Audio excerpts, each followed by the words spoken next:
Hey guys, I found this online quiz which is designed to tell you if you've got social anxiety or not. So what I want to do is I will do this quiz with you, answering from my former self from about 10 or more years ago before I started overcoming social anxiety. And then I'll also give my answer how I am now, and you follow along at home and see what your answers are like as well. Number one, you can't look people in the eyes when they talk to you. For me, 10 years ago or more, I could look people in the eyes, but it would be very, very painful for me, very difficult. There would be so much stuff going on in my head. I could hear a lot of voices very loud in my head that would say things like, don't look at their eyes, look at the nose, look at the mouth, or I would just have the impulse to look away. It would feel really uncomfortable. And then I would also have narratives going on in my head that were saying things like, oh, they think you're weird. Look, you can see how their facial expression is changing. They feel something about you. They can see something about you. I can see stuff changing. So I would be looking into their eyes, but the whole time there would be this very complicated, detailed narrative going on where I'm judging any expression that's changing on their face. I'm monitoring any kind of micro movements of their eyes and thinking how that relates to me and if they're looking at me in a certain way. And I felt like there was the eye contact going on, but more important, there was this kind of telepathic conversation going on between us where I felt, yes, they're reading my mind, they can see what's going on with me, they can see all my problems, and even though they're talking to me in a nice, friendly way, their eyes and their face are telling me something different. So I could look into people's eyes, but it was very, very difficult.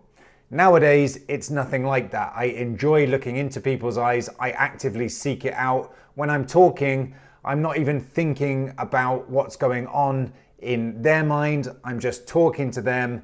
My field of gaze is open. And because I have positive emotions and feelings inside me, I'm feeling those and just focusing on the content of the conversation and sharing that energetic exchange rather than being all trapped up in my own worries and insecurities in this kind of little nightmare world in my own head and having this battle with myself and being drawn into this paranoid game where I think there's stuff going on in the eye contact.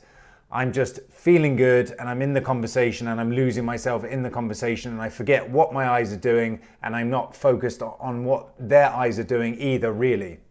You avoid headphones to avoid talking to people. Well, in my time growing up with social anxiety, headphones weren't such a thing. They weren't as prevalent as they are today with AirPods and that kind of thing. But given the opportunity, yes, I would use earphones sometimes. I would use anything I could, cap, hoodie, sunglasses, cigarette, anything that I could use to kind of mask myself and hide behind, I would use. So yes, I would use earphones. I would do anything that I could to hide myself, hide my face, and find a way of blocking myself from other people. Nowadays, I actively pull out my AirPods when I'm in the elevator or when I'm in a situation where people are around me. I don't like the feeling of missing out on stuff if people are saying something and I'm in my own little world. And I also want to give that signal that I'm open to communication. And I deliberately take my earpods out. I speak to people, especially in the elevator where I live, and I'll talk to other people and they will have their AirPods in and then they actively take them out and say, sorry, what did you say? And I just say, how's it going? And then we have a conversation because too many people are using these earphones to try and hide their anxiety, to try and shut themselves up in their own little box. And it's totally unnatural. It's not a positive trend for society and we should all do whatever we can to try and reverse that. Number 3, can you join in random conversations? Back in the day, yes, if I was super drunk. When I was drunk, I felt like I could be the real me. I was playful, social, I would cut into conversations, I would talk to people on the street. And then when I sobered up, I was back to this inhibited, restricted version of my non-real self living with social anxiety, and it was very frustrating. I wanted to be that person that I was when I was drunk, which is what I can do now. Do I join random conversations? Yes. It's fun. It doesn't need to be serious. You learn a way to playfully cut into what people are saying. You have whimsical conversations. You overhear something and then you cut in with your own little thing like, oh, is that your dog that you're talking about? Yeah, she is really cute. Whatever it is, I deliberately push myself to do that and I enjoy to actually put myself in those situations.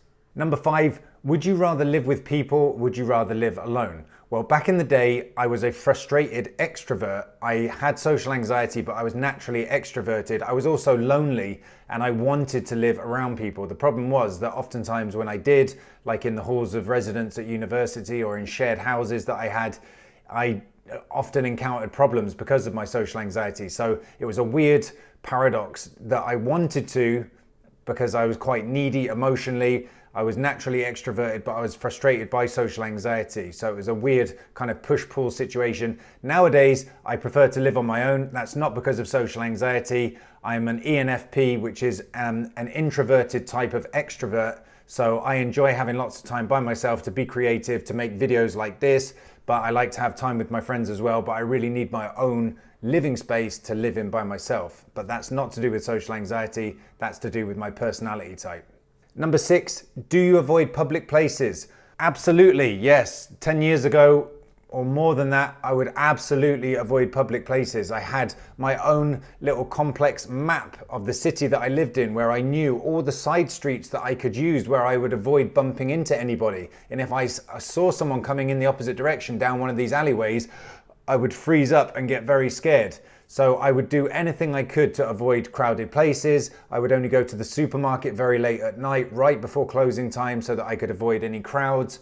I would bail out of any situations where I knew I was going to be going into crowded places. And I had all these avoidance behaviors and these little rat runs that I would use deliberately to avoid even crowded streets like the main high street. So yes, I would absolutely avoid crowded places. Nowadays, it doesn't even occur to me. I like to be around places where there are lots of people, where there's a lot of energy. The difference between when you have social anxiety and when you overcome it is that when you overcome it, you don't have those complicated layers of thinking where you think, should I do this? But who's going to be there? How many people? What will it be like? You just have an impulse to do something and you go and do it. It's like A to B directly without going to C, D, E, F, G, H all over the place. Life becomes way, way more simple when you overcome social anxiety. You're hungry, so you go to a restaurant. You don't think, oh my God, it's 5 p.m. There's going to be a lot of people there. What if I sit there and everybody's looking at me? Should I take a book so that I look occupied? I don't think I can do it. What if that person from work is there? They normally live around that area. Maybe they're going to see me. You don't think any of that stuff. You want to do something, you go do it. So no, I absolutely do not avoid public places and actively seek them out. The 7th and final one is, do you look down when walking? Yes, back in the day, absolutely. I remember very clearly if I saw someone coming towards me, I would just freak out and my head would go down. I found walking around a massive struggle. When I was 27, I even had to pay a psychiatrist just to coach me on how to walk around because I'd become housebound and I couldn't even deal with walking down the street. I remember walking down the street in London and just having near-on panic attacks all the time, looking down. I felt so intimidated.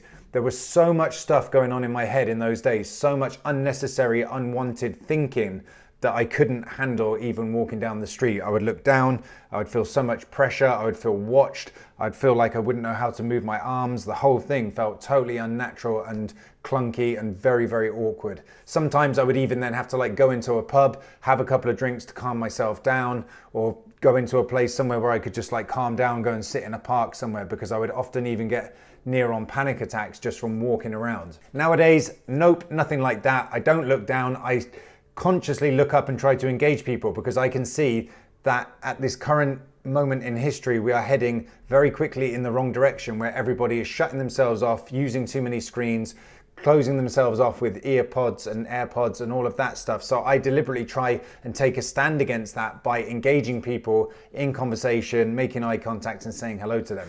So those are the 7 questions. Let me know in the comments below how you did. I'd be really interested to hear how you got on, and stay tuned for more content. I'll see you all in the next video.